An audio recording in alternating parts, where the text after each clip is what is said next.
तो मुझे बहुत गुस्सा आया उस पर। फिर भी मैंने करेक्शन को एक्सेप्ट भी किया। तो मेरे पास गुटखा के पैकेट था, तो मैंने बोला गुटखा के पैकेट को शिखर के हाथों में ऐसे लेके बोला, यीशु नासी के नाम से मेरे जीवन से हट जा, फेंक दिया। और फेंकने के बाद उस दिन से गया गया गया और आज तक वो रिटर्न नहीं आया। अभी तो उसका गंध भी मुझे पसंद नहीं है। कोई व्यक्ति अगर खा के कल खाए आज आ जाए प्रार्थना में, तो उस व्यक्ति के पास जाने से मुझे गंध आता है। डिसर्निंग करने का गिफ्ट परमेश्वर दिया ना, उसके पास जाने से मुझे गंध आ जाता है। शराबी आदमी के पास जाने से, अगर वो कल को पी के आज आ गया फिर भी मुझे गंध आ जाता है। तो उस किसी के पास जाने से मुझे मालूम पड़ जाए नशा करने वाला व्यक्ति। Praise the Lord. तो मैंने उसे फेंक दिया। उसके बाद खैनी तो खा रहा था, इधर उधर लेता था। बसंत पड़ते समय भी कभी खैनी लेके बसंत पड़ता था। फिर परमेश्वर ने बोला खैनी को छोड़ो, मुझे अपनाओ। तो बहुत नाराज हो गया। मैंने सोचा जब भी बाइबल पढ़ता हूँ ये वो परमेश्वर मुझे गाली देता रहता। ठीक है, ये बक करने वाला बाइबल को ही बंद करके रखते हैं, पढ़ेगा नहीं तो बोलेगा कैसा। Praise the Lord. हाँ, तो बाइबल पढ़ेगा ही नहीं, इसीलिए बहुत सारे नौजवान लोग कुछ दिन बाद आते हैं, बोले हालेलुया प्रेज़ द लॉर्ड। जब पास्टर बोलने लगता परमेश्वर पवित्र है, खैनी अपवित्र है, शराब अपवित्र है, गर्लफ्रेंड बॉयफ्रेंड छोड़ना है, बहुत हो गया। थोड़ा ज्यादा सा उम्र होने से हम लोग आ जाएगा मसीह में, थोड़ा सा एंजॉय करना है। अभी एंजॉय के समय में अगर ये सब खोल दे, पवित्रता आ जाए, कोई पवित्रता वाला चीज, तो बहुत प्रॉब्लम हो जाता है। हाँ, पवित्रता ठीक है, पवित्रता ठीक है, थोड़ा उम्र हो जाए ना। अभी तो हमारा मौज मस्ती का समय है। हाँ, जब थोड़ा सा बाल पक जाएगा, दांत थोड़ा सा हीलने लगेगा, तब आ जाएंगे मसीह में। बहुत सारे लोगों का ख्याल, अगर आप धर्मशास्त्र पढ़ने लगो, बहुत सारे लोग बोलेगा अभी मत पढ़ो, पढ़ने से तुम पागल बन जाओगे। मैंने देखा बहुत सारे लोग जो पढ़ते हैं वो पागल जैसा बोलते हैं। थोड़ा जैसा उम्र हो जाएगा ना, तब गीता भागवत पढ़ना है। जब थोड़ा उम्र होने जाने से तब आपको बाइबल पढ़ना है। नो, आप जिस धर्म संप्रदाय में हो, आपके शास्त्र को आपको पढ़ना है, जानना है, आपको जानना है। तो ऐसा मेरे जीवन में समस्या था। तो मेरे जीवन में बहुत सारे गलत आदतें थे, और मेरे जीवन में कुछ ऐसे भी दोस्त था जो उकसाने वाला दोस्त, नशा पानी करने वाला, गंदे गंदे पिक्चर दिखाने में उकसाने वाला। बोलेगा आज एक फिल्म आ गया, तुम जल्दी आ जाओ 12 बजे, आज बैठ के हम लोग देखेगा। तो पहले इच्छा नहीं होता, नहीं जाओ, आ जाओ ना, ऐसा हो जाता है। तो मेरा एक दोस्त था, उसका सीडी का दुकान था। तो ये गंदा पिक्चर, ये गंदा बातें देखने से फिर मन में गिल्टी फील होता है। बहुत सारे गंदे आदत थे। तो मेरे मन में बहुत समय गिल्टी फील होता था। कभी कभी ऐसा होता है परमेश्वर के सामने मत जाओ। कुछ हद तक में अभी क्या हो रहा था, सैंक्टिफाई हो रहा था। कुछ ऐसा भी था जो निकल नहीं पा रहा था। मैंने बहुत रोया। मैंने बोला परमेश्वर के पसंद को नहीं पड़ेगा, बंद करके रखना। एक दिन खोलते बोला, तुम नहीं जानते हो क्या, तुम्हारा शरीर पवित्र आत्मा का मंदिर है और पवित्र आत्मा तुम में वास करते हैं। मैंने बोला नो।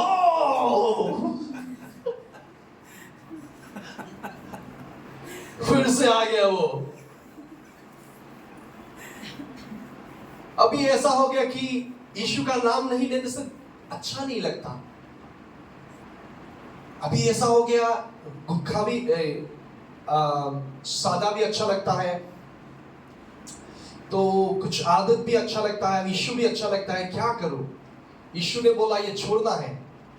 तो मेरे पास कुछ चॉइस था, तुम्हें यीशु चाहिए, ये चाहिए। तो मैंने पहले अपने घर के लोगों को बहुत गंदा गाली दिया था, उसके बारे में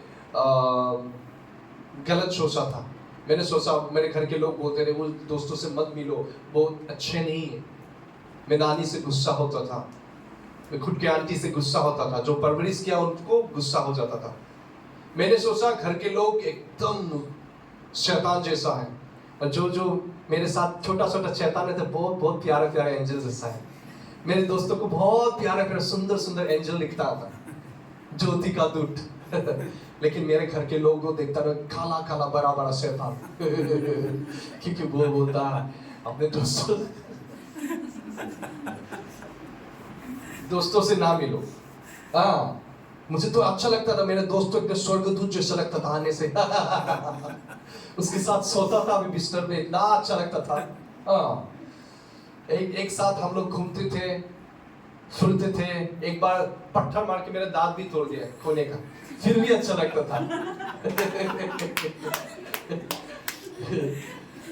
अभी बताओ वो दांत ठीक हो गया। मैंने पहले देखते थे एक कोना नहीं था। फिर भी स्वर्गदूत था, ऐसा था। लेकिन जब यीशु का रोशनी मेरे भीतर आया, तब मुझे पहचान हुआ कौन मेरा दोस्त है, कौन शैतान है। हालेलुया। प्रभु यीशु को मिलने के बाद मुझे सच्चाई को मालूम हुआ। मुझे परमेश्वर की सच्चाई को मालूम हुआ जब परमेश्वर से मैं मिला। उससे पहले मैं सोचता था मैं बहुत अच्छा आदमी हूँ। मेरा दीदी दूसरों को बोलता था मेरा भाई किसी लड़की को तरफ आग भी उठा के नहीं देखता। हाँ, सच्चा ही था। क्लास 10 तक ऐसा ही था। मैं अच्छा नहीं लगता था, और मैं बचपन में लड़की लोग पसंद नहीं था। छोटा छोटा लड़की लोग आने से भी, बच्चे लोग आने से भी पसंद नहीं था, लड़का लोग अच्छा लगता था।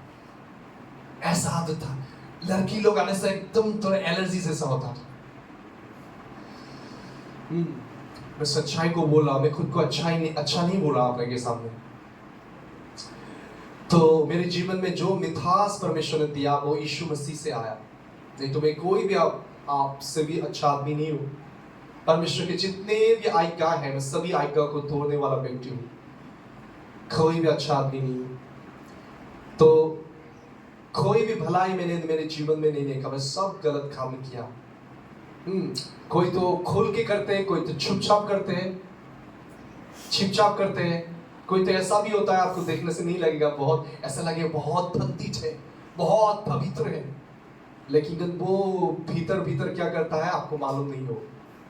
हालेलुया।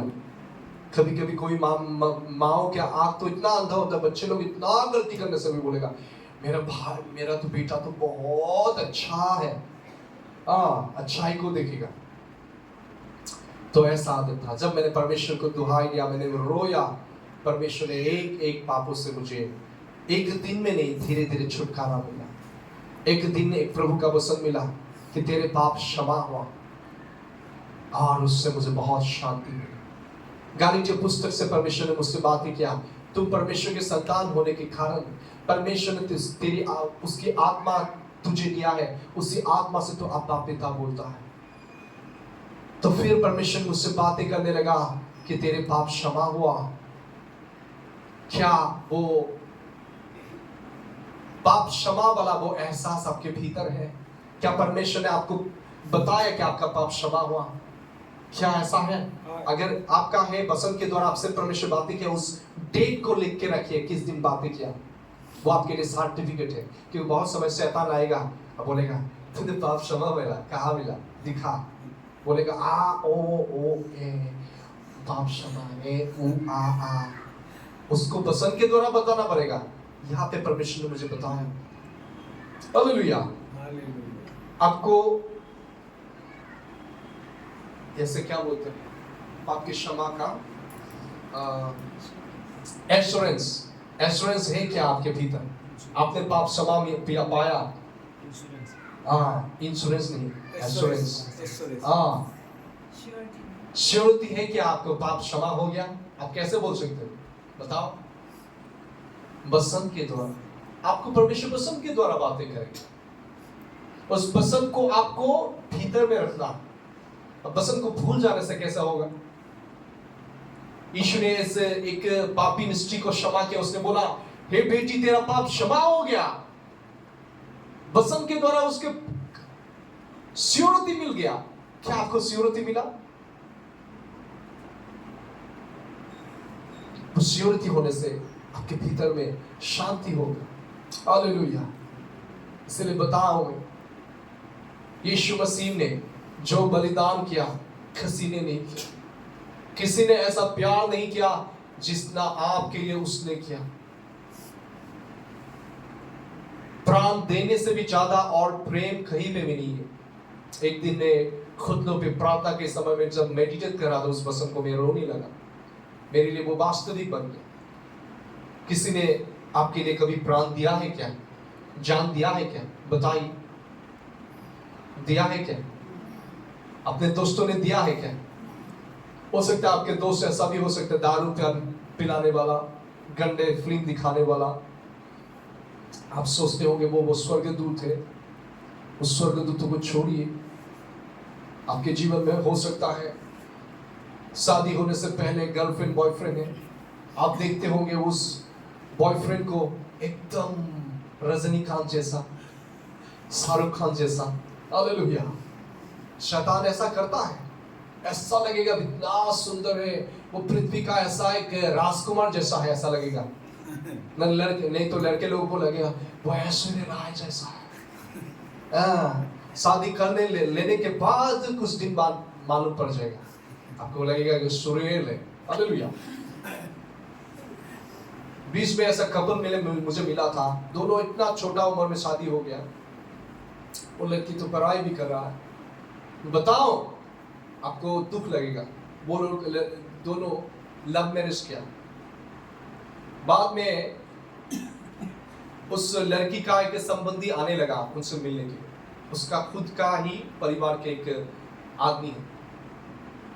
वो संबंधी आने लगा, आते रहा। बाद में मालूम पड़ेगा वही संबंधी उसका मामा था खुद का।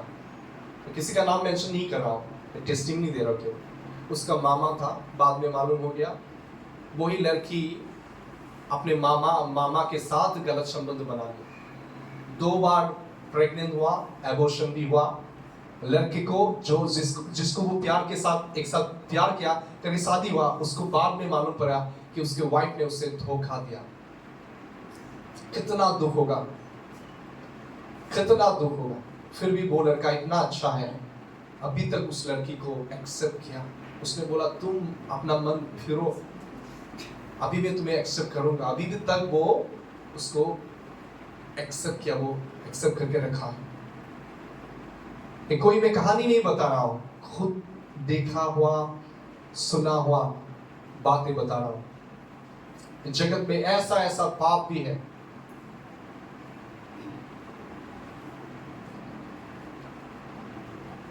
ऐसा पाप भी है। अपने मामा के साथ ऐसा संबंध हो गया। मामा को देखने लगा एकदम राजकुमार, अपने पति के सामने बोलने लगा ना, मुझे उसके साथ ही रहना है, मैं उसके बिना जी नहीं सकता। वो मेरा वाइफ भी सुन रहा था, मैं भी बाद में मालूम पड़ा मैं उसके बिना रह नहीं सकता, मैं उसी के साथ जाऊंगा, मामा के साथ। लेकिन मामा ने तो सब गंदा काम किया, उसको ग्रहण नहीं किया।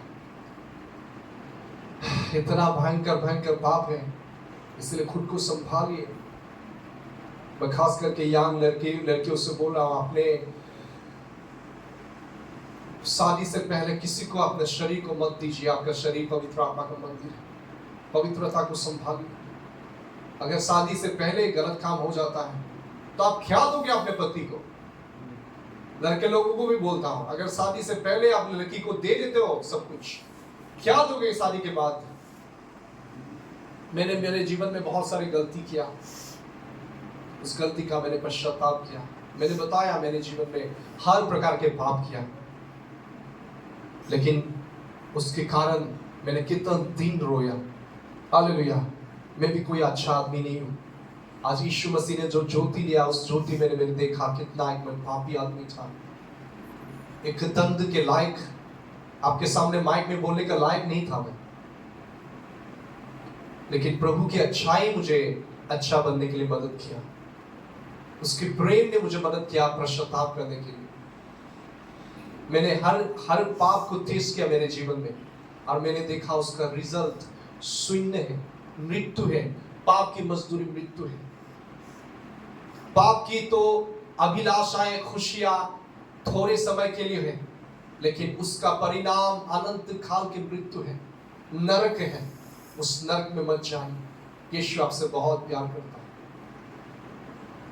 अपने जीवन को झांसिए प्रभु की उपस्थिति में, क्रूस की ओर आके देखिए प्रभु के क्रूस में हर एक जहां जहां उसकी घाव हुआ, हर एक घाव होता है कि आपके गुनाह ने उसके घाव दिया।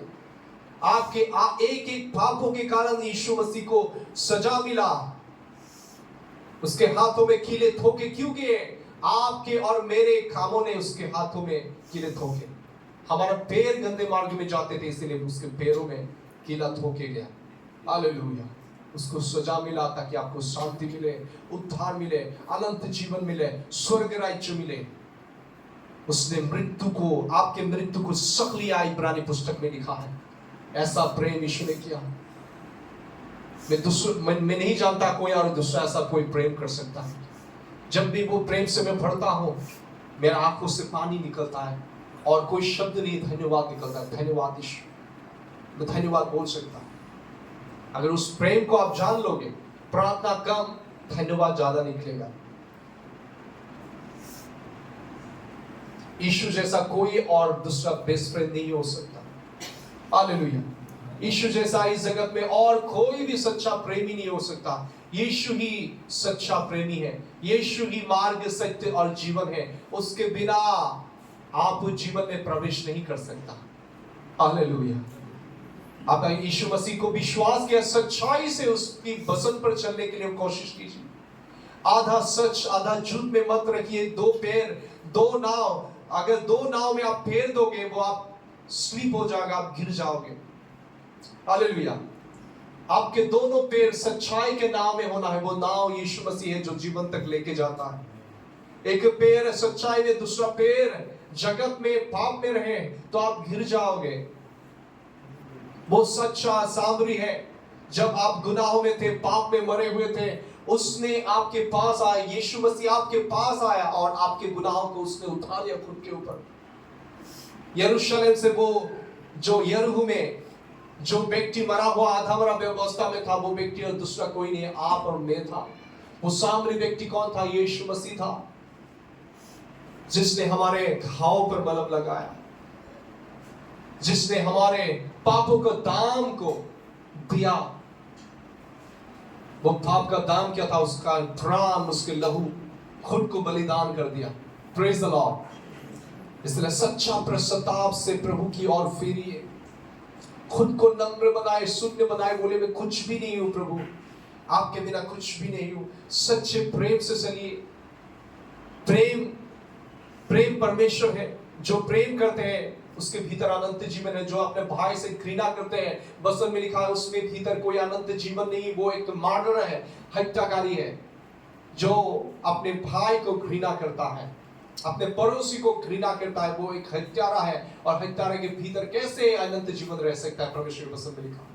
लेकिन परमेश्वर के वचन ने यूहन्ना के पुस्तक में लिखा है, हम अपने भाइयों को प्रेम करने के खातिर कारण हम अनंत जीवन में प्रवेश किया। यहाँ पे बहुत सारे बच्चे लोग थे, कहां गया? जो हम भाइयों को प्रेम करने के कारण हम अनंत जीवन में प्रवेश किया। हालेलुया।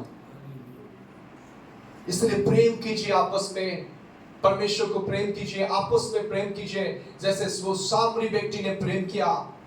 किसी को अगर दुख में, तकलीफों में देखो, ऐसा छोड़ के मत जाओ, खबर लो, मदद करो, जो हो सके आपसे जो हो सके कीजिए। हालेलुया। एक छोटा सा स्टोरी बता के मैं समाप्त करना चाहता हूं। एक स्त्री था, उसका हस्बैंड गुजर गया अचानक, और उस हस्बैंड गुजरने के बाद उसके जो बच्चे थे, अकस्मात क्या हो गया, वो भी गुजर गया, उसके ऊपर बिजली आ गिरा। तो वो स्त्री दिन रात रोने लगा, मैं क्यों जी रहा हूं, क्या है पृथ्वी पर जीने के लिए? अब तो जीने का कोई मकसद ही नहीं, मेरा परिवार ही नहीं रहा, तो मेरे जीने का क्या कारण है? और उसने मकसद खो दिया। एक बार क्या हुआ, अंधेरी रात में जब दरवाजा बंद था, बाहर बारिश था, ठंडा था, एक बिल्ली का बच्चा जाके बाहर में दरवाजे के भीतर दरवाजे के बाहर वो ऐसे नाखून से ऐसे खरखरा कर रहा था। तो अचानक वो क्या कि वो स्त्री ने दरवाजा खोला, देखा एक छोटा सा बिल्ली का बच्चा वो बरसात में भीग गया और ठंडे के मारे वो कांप रहा था। तो उस स्त्री ने उस बिल्ली के बच्चे को उठा लेके घर में थोड़ा सा दूध था, उसे दूध पिला दिया। दूध पिलाने के बाद उसने एहसास किया, थोड़ा सा खुशी महसूस हुई। तो उसके बाद दूसरे दिन सुना कि पड़ोसी में किसी का बीमार हो गया। तो स्त्री ने क्या किया, अपने पड़ोसी को थोड़ा सा घर में आटा या मैदा था, उससे थोड़ा सा बिस्किट बना लिया, अपने पड़ोसी को दे दिया। और पड़ोसी को देने के बाद उससे बहुत खुशी मिला। तो उसने सीख लिया कैसे खुशी और शांति मिलता है। आप जब दूसरों को जीवन दोगे, आप जीवन पाओ। जब आप अपने दूसरों को शांति दोगे, आप शांति पाओगे। दूसरों को जितना आप यीशु को दोगे, जितना आप दूसरों को प्यार करोगे, उतना आपके भीतर स्वर्गीय आनंद और शांति से भर जाए। जितना आप घृणा के बीज को बोगे, उतना आप घृणा पाओगे। जितना आप अशांति लड़ाई के बीज को बोगे, उतना आप वही फलों को आप काटने को पाओगे। जो बीज आप बोते हो, वही फल आपको खाने को मिलेगा। ईर्षा, झगड़ा, प्रसाद का बीज अगर बोते हो, वही फल आपको खाओगे। लोग जैसा बीज बोते हैं, वैसा फल खाने को मिलता है। सच्चाई का, शांति का, आनंद का, प्रेम का बीज बोने से वही फल आपको खाने को मिलेगा। हालेलुया। आपने अपने घर में जो भी बीज बोया है, वही फल आपको मिलेगा। परमेश्वर आपको आशीष करे। मैं सभी से गुजार है, अपने हृदय को परमेश्वर की उपस्थिति में जासिए। थोड़ा सा खड़ा हो जाइए, अपने हृदय को जासिए परमेश्वर की उपस्थिति में और परीक्षा करके देखिए।